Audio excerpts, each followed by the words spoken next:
नमस्कार, स्वागत है आप सभी का द इकोनॉमिस्ट में। तो आज वर्ल्ड कैंसर डे है। 4 फरवरी को वर्ल्ड कैंसर डे मनाया जाता है, तो उसी के रिगार्डिंग आज आर्टिकल है। काफ़ी बढ़िया आर्टिकल है, तो चलिए डिस्कस करते हैं। तो बात कर रहे हैं कि हमें एक टाइट खड़ी करनी है कैंसर के खिलाफ, और भारत को अभी भी ट्रीटमेंट पर्पज़ के लिए अगर कैंसर का ट्रीटमेंट करना है, अफोर्डेबल और असेसिबल यहाँ पर जो ज़रूरतें हैं लोगों की वो प्रोवाइड करनी होगी, इस तरीके से कि आम लोग असेस कर सकें, आम लोगों के लिए वो अफोर्डेबल हो।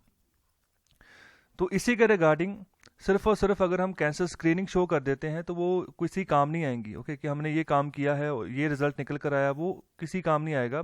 अभी फ़िलहाल क्या काम करेंगे उसी के हिसाब से जो है रिजल्ट और बढ़िया होगा और लोगों की भलाई होगी।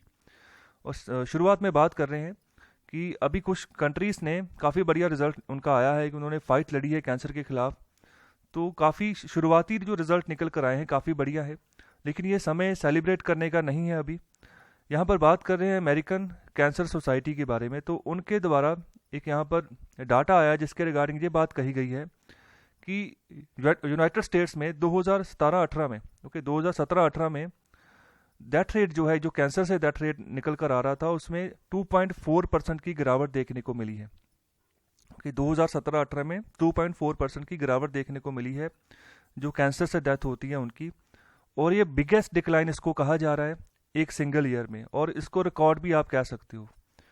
और आगे बात कर रहे हैं कि ये मोर्टेलिटी रेट्स जो हैं ये गिरे हैं कौन कौन से वाले कैंसर की, जो सबसे डिफिकल्ट कैंसर जिसको कहा जाता है lung cancer. Okay, both mails and females. तो इसके ऊपर हमें अटेंशन देने की ज़रूरत है अभी। ओके, ये जो सबसे डिफिकल्ट वाला कैंसर है उसमें आपको मोर्टेलिटी रेट्स जो है वो कम हुए, मतलब मृत्यु दर जो है वो नीचे गिरी है। तो कैंसर में से भी बहुत सारी प्रकार के कैंसर है। ओके, तो उनके भी अलग अलग नाम होते हैं। ओके, किसी को ब्लड कैंसर बोल देते हैं, ओके, कोई पैनक्रियास का कैंसर हो जाता है। तो इस तरीके से इसमें से भी एक कैंसर का नाम यहाँ पर बताया गया जो लंग कैंसर से रिलेटेड होता है। तो अभी सवाल ये उठता है कि इस डिक्लाइन के लिए रिस्पॉन्सिबल कौन है, मतलब कैसे हुआ इतना बड़ा डिक्लाइन। अगर एक साल में कितना 2.4% का भी डिक्लाइन हमें देखने को मिल रहा है, तो क्या लोगों ने यहाँ पर स्मोक करना छोड़ दिया? ओके, लोगों ने सिगरेट वगैरह जो है कम पी है, या फिर इस कारण हो गया कि पहले से ही कैंसर डिटेक्ट फर्स्ट स्टेज में डिटेक्ट हो जाता है लोगों को, और जिसकी वजह से आगे ट्रीटमेंट मिल जाता है और जो है जानें बच जाती हैं। और या फिर अभी के लिए जो हमारे ट्रीटमेंट्स हैं वो काफ़ी बढ़िया हो गए हैं, या मेडिसिन काफ़ी बढ़िया हो गए, या फिर एक कारण है। तीन बातें यहाँ पर की गई हैं। तो आगे बात कर रहे हैं कि अगर हम कॉमन सेंस से बात करें तो हमें ये चीज़ लगती है कि मिक्स है तीनों का। अगर हम आंसर ढूंढने की बात करें कि कैसे ये डिक्लाइन हुआ, तो तीनों का मिक्स हमें यहाँ पर देखने को मिलेगा। हो सकता है लोगों ने स्मोकिंग करनी भी कम कर दी है। ओके, हमारे जो ट्रीटमेंट है वो भी बढ़िया हो गए हैं, और ये भी इसके भी चांसेस है कि पहली स्टेज में ही ये डिटेक्ट होने शुरू हो गए, लोगों ने अवेयरनेस दिखाई है इस कैंसर के प्रति। और आगे बात कर रहे हैं कि जो यूएस की सोसाइटी है वहाँ पर ये भी चीज़ देखने को मिली है कि जो टबाकू है उसके लिए भी अच्छी स्ट्रेटजीज बनाई कि कैसे टबाकू को कंट्रोल करना है यूएस में। ओके, इसके अलावा जो स्मोकिंग है उसमें भी काफ़ी ज़्यादा जो है डिक्लाइन देखने को मिला है। यहाँ पर 20.9% की बात करें कि इतना डिक्लाइन था 2005 में, और अभी अगर 2015 तक की बात करें तो 15.1% का डिक्लाइन जो था देखने को मिला स्मोकिंग में। तो आगे यहाँ पर यही बात कर रहे हैं कि अभी भी अगर हम ये बात बोलें कि खुशहाली आनी शुरू हो गई, तो अभी इसके लिए बहुत लिटिल रूम है। अभी अच्छे तरीके से खुशहाली नहीं आई है, अभी सिर्फ शुरुआती जो है रुझान है वो है, अभी और आगे काम करना है हमें। और आगे बात कर रहे हैं कि जो सबसे बड़ा प्रपोर्शन निकल कर आता है ना, जो लोग स्मोक करते हैं, जो शुरुआत करते हैं स्मोकिंग की, और जो डेली स्मोक जिनको आदत पड़ गई है, वो जो नए यंग अडल्ट हैं वो हैं। और जो वो लोग हैं जो अभी जो एडोलेसेंस की जो अवस्था है उससे शिफ्ट करके अभी अर्ली अडल्टहुड में वो जो है पैर रख रहे हैं। कहने का मतलब जो बच्चे अभी जिनकी उम्र 16, 17, 18 साल के बीच में है, अभी वो अडल्टहुड में 18 के बाद उनको अडल्ट माना जाएगा। तो 18 और 19 और 20 ये वाली एज के अंदर अभी जो है, तो ये बड़े ज़्यादातर जितने बच्चे हैं वो अभी डेली एडिक्ट हो रहे हैं स्मोकिंग के लिए। ओके, रोज जो नए केसेस ज़्यादातर निकल कर आ रहे हैं वो इन्हीं कैटेगरी से निकल कर आ रहे हैं। और इनकी जो प्रपोर्शन है यंग अडल्ट स्मोकर्स की, ये 18 से 23 साल की उम्र में ज़्यादा है, और इनकी ये जो प्रपोर्शन है ये डबल हो चुकी है। 20.6% थी 2002 में, और 2018 तक ये 42.6% हो चुकी है। तो ये काफ़ी ख़राब आंकड़ा निकल कर आया है। जो बच्चे हमारे जो है जो नए नए कॉलेज में जो पैर रखते हैं, ओके, ख़ास तौर पे ये बच्चे होते हैं, तो ये शराब के भी एडिक्ट हो जाते हैं और दूसरा स्मोकिंग के भी काफ़ी एडिक्ट हो जाते हैं। तो ये चीज़ें बेसिकली होती हैं जैसी संगत होती है, ओके। जिस तरीके की सोसाइटी हो जाती है बच्चे की कॉलेज में आते हुए, जहाँ स्कूल के जो आपके एंडिंग ईयर होते हैं वहाँ पर, उसी तरीके का प्रभाव जो है बच्चे के ऊपर पड़ जाता है, और वैसे ही आदतें, वैसे ही खुशी वो ऐसे सिगरेट वगैरह पीकर, दारू वगैरह पीकर जो है अपने अंदर ढूंढने की कोशिश करते हैं। तो इससे बचने की ज़रूरत है। और इसके अलावा बात कर रहे हैं कि जो टबैको कंट्रोल है, ओके, जो उसके लिए स्ट्रेटेजी बनाई गई है, उस वो भी यहाँ पर फोकस कर रहे हैं कि जो एडोलेसेंट्स हैं, जो हाई स्कूल में पढ़ रहे हैं, जिनकी उम्र जो है 15 साल है या उससे ज़्यादा है, तो ये जो स्ट्रेटेजीज़ हैं ये भी डिले हो रही हैं, ओके। जो यहाँ पर, जिसकी वजह से यहाँ पर स्मोकिंग को जो शुरुआत जो है वो होनी शुरू हो चुकी है, और हम इसको प्रिवेंट नहीं कर पा रहे हैं। कहने का मतलब कि जिस तरीके से हमें कंट्रोल करने की ज़रूरत थी, उस तरीके से हम कंट्रोल नहीं कर पा रहे हैं। तो ये हमारी यहाँ पर फेलियर है और ये चिंता का विषय है। और आगे बात कर रहे हैं कि जो एडिशनल कंसर्न हमें देना चाहिए, खास तौर पे जो पेंडेमिक के दौरान, ओके, बहुत सारे लोग ऐसे हैं जिन्होंने डिटेक्शन की अपॉर्चुनिटी को ही मिस कर दिया है। जैसे हम बोलते हैं कि फर्स्ट स्टेज में डिटेक्ट हो गया कैंसर, तो इसके लिए लोग जा ही नहीं पाए पेंडेमिक की वजह से, लॉकडाउन की वजह से। और जिससे अभी आने वाले समय में अगर उनको डायग्नोस किया जाएगा तो उसके लिए हमें और हार्ड जो है ट्रीटमेंट चाहिए, क्योंकि वो स्टेज जो है और आगे बढ़ चुकी होगी उस समय कैंसर की। तो आने वाले समय में, फ्यूचर में, हमें ज़्यादा ट्रीटमेंट की ज़रूरत है, ज़्यादा बढ़िया ट्रीटमेंट हमें चाहिए होगा अगर उनको सही करना है, अगर उनको डायग्नोस करना है तो। इसके अलावा एक लांसेट नाम का जर्नल है, काफ़ी बढ़िया जर्नल है। तो इसमें भी एक स्टडी हुई जिसमें एस्टिमेशन दिया गया है कि आने वाले समय में अगर समय पे अगर डायग्नोस्ट हम नहीं कर पाए, अगर डायग्नोस्टिक डिलेस होती रही आने वाले समय में, तो बहुत सारी जो है जो डेथ्स हैं आने वाले समय में आपको देखने को मिलेगी ड्यू टू कैंसर, ओके। जो जिसका यहाँ पर बात कर रहे हैं 4.8% for lung cancer to 16.6% for colorectal cancer, okay. ये दो तरह के कैंसर की बात कर रहे हैं और अलग अलग परसेंटेज की बात करें तो इन कैंसर से ज़्यादा डेथ जो है आने वाले 5 सालों में आपको देखने को मिलेगी। तो कोलोरेक्टल कैंसर क्या होता है, तो इसके बारे में आप मुझे कमेंट बॉक्स में बताइए। और आगे बात करें कि पैंडेमिक की वजह से जैसे यूएस में डिटेक्शन सर्विसेज शट डाउन कर दी गई, ओके, और लोग अपना डायग्नोस नहीं करवा पाए, नहीं जान पाए, डिटेक्शन ही नहीं करवा पाए, और ट्रीटमेंट्स में डिले कर दिया गया कैंसर के लिए, स्पेशली जो शुरुआती मंथ थे पैंडेमिक के। तो उसकी वजह से आपको भारत में भी सेम फेट जो है आपको देखने को मिलेगा। जिस तरीके से बाहर के मुल्कों में हुआ है वैसे इंडिया में भी वही चीज़ें हुई हैं। लेकिन यहाँ पर और बात कर रहे हैं, जो यहाँ पर जो कैंसर से जो मोर्टेलिटी होती है उसका जो रजिस्ट्रेशन सिस्टम है उसमें ही बहुत सारी शॉर्ट कमिंग्स है। अगर भारत की बात करें तो पहली बात कर रहे हैं कि इनकम्प्लीट और इनएक्यूरेट सर्टिफिकेशन है कि डेथ कैसे हुई, ओके, क्या कैंसर से ही डेथ हुई या कि कोई और रीज़न था। इसके लिए हमारे पास जैसा पर्याप्त सिस्टम होना चाहिए वो नहीं है। तो इसीलिए पैंडेमिक की वजह से भी जो डेथ्स हो रही हैं, चाहे डेथ होने का कोई और भी कारण है, उसको हम कोरोना के रिलेटेड ही उनको जोड़कर हम कह दे रहे हैं कि कोरोना से डेथ हो रही है। तो ये भी एक रीज़न है कि हमारे पास अच्छा डाटा ही नहीं है, इनकम्प्लीट है और इनएक्यूरेट सर्टिफिकेशन है कि डेथ क्यों हो रही है, और जिसकी वजह से हम सही कंक्लूजन ही नहीं कर पाते। ये हमारे लिए बहुत डिफ़िकल्ट हो जाता है कि ये जो है कैंसर मोर्टेलिटी रेट जो है भारत में कितने हैं, कितने लोग कैंसर से मर रहे हैं। तो इसके बारे में पर्याप्त डाटा ही हमारे पास नहीं हो पाता, क्योंकि जो सिस्टम है, रजिस्ट्रेशन सिस्टम, वही सही नहीं है। और आगे बात कर रहे हैं कि अभी समय ये आ चुका है कि गवर्नमेंट को ये चीज़ डिक्लेयर करनी चाहिए कि कैंसर एक जो है नोटिफाइबल डिजीज़ है, ताकि जो डाटा कलेक्शन है उसको हम इम्प्रूव कर पाएँ और अच्छे से हम असेस कर पाएँ कि इसकी जो एक्चुअल जो डेथ रेट्स हैं इसकी वजह से कितने हैं, और तभी जो है हम फ्यूचर की प्लानिंग कर पाएंगे और लोगों की ज़िंदगी जो है वो बचा पाएंगे। इसी के ऊपर डिपेंड करेगी लोगों की ज़िंदगी, क्योंकि अगर सही डाटा होगा हमारे पास, अगर हमें ये पता चलेगा कि सही मायने में कैंसर से बहुत ज़्यादा कैजुअलिटीज़ हो रही हैं, बहुत सारे लोगों की डेथ हो रही है, तभी उस हिसाब से हम फ्यूचर को प्लान कर पाएंगे कि हमने कितनी पॉपुलेशन को जो है कवर करके हमने अपनी प्लानिंग तैयार करनी है, फंड तैयार करने। तो ये सब चीज़ें जो है हमें फ़ायदा पहुँचाती है एक फ्यूचरिस्टिक अप्रोच लगाने के लिए, और काफ़ी फ़ायदा इससे हो जाता है, लोगों तक इसका फ़ायदा पहुँचता है। और दूसरी यहाँ पर बात कर रहे हैं, हमें ये भी चीज़ ध्यान में रखनी होगी, जो अंडर सर्व्ड पॉपुलेशन है, जहाँ तक जो फैसिलिटीज़ पहुँचनी चाहिए वो नहीं पहुँच पाती, जिसकी वजह से उनको सबसे ज़्यादा यहाँ पर रिस्क है कि बीमारियों से अगर उनकी डेथ हो जाए। तो ख़ासतौर पर अगर कैंसर की बात करें तो उनके पास बहुत लिमिटेड एक्सेस है, ख़ासतौर पर जो डिटेक्शन फैसिलिटीज़ होती हैं उनकी, और जो एडवांस कैंसर ट्रीटमेंट होता है उनका, वो नहीं अप्रोच कर पाते इसको, जिसकी वजह से उनको पहली जो फर्स्ट स्टेज होता है उसमें डिटेक्ट ही नहीं हो पाता, जाते ही नहीं है वो, क्योंकि पता ही नहीं है। उनके आसपास के जहाँ पर भी वो रह रहे हैं, ज़्यादातर पॉपुलेशन जो अंडर सर्व्ड पॉपुलेशन है, इतनी बड़ी फैसिलिटीज़ उनको मिलती नहीं कि अपने जो कैंसर है उसको डिटेक्ट करवा पाएँ, या फिर जो एडवांस ट्रीटमेंट है वो वहाँ से ले पाएँ। तो उनको बड़े शहर में ही जाना पड़ता है। तो पहले ये चीज़ क्लियर तो हो जाए कि उनको ये बीमारी है या नहीं है, तो उसकी फैसिलिटी भी नहीं है। तो इस दूसरी बात ये चीज़ आ जाती है कि अफोर्ड भी नहीं कर पाते, इतना पैसा भी नहीं उनके पास होता, अगर फैसिलिटी उनके पास हो भी जाती है उनके आसपास तो इससे क्या है कि ज़्यादातर लोग जो है कैंसर से मरना शुरू हो जाते हैं। रिजल्ट ये निकल कर आता है।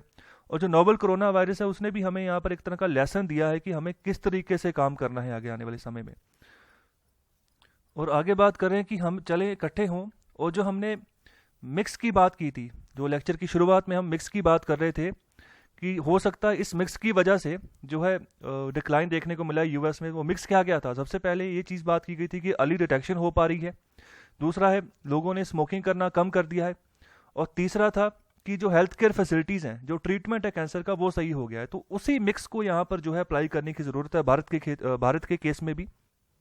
ये जो है एक तरह का डिसीजिव फैक्टर हो सकता है कि हम इंश्योर कर पाएँ कि जो अच्छी आउटकम्स जो है वो निकल कर आए लोगों के लिए जो कैंसर से जूझ रहे हैं।